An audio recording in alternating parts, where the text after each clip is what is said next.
The overthrow of Syria's government was met with celebrations in the German capital. Roughly 1 million Syrians live in the country, many arriving after the start of the civil war.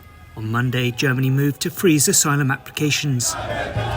Officials say the political landscape in Syria puts asylum decisions on shaky ground, a decision that impacts over 47,000 people.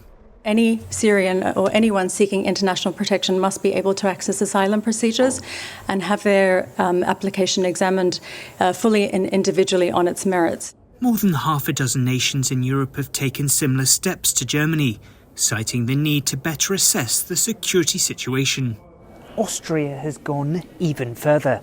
Not only has it stopped processing asylum applications, but it's preparing a plan to repatriate and deport Syrian migrants. The European Commission says the situation in Syria remains fluid, and it's adhering to United Nations guidelines. For the time being, we maintain in line with the UNHCR that the conditions are not met for safe, voluntary, dignified returns to Syria. Roughly 90% of Syria's population lives in poverty. With much still unknown about the rebel group HTS and the outlook for the country, aid groups say refugees must be protected.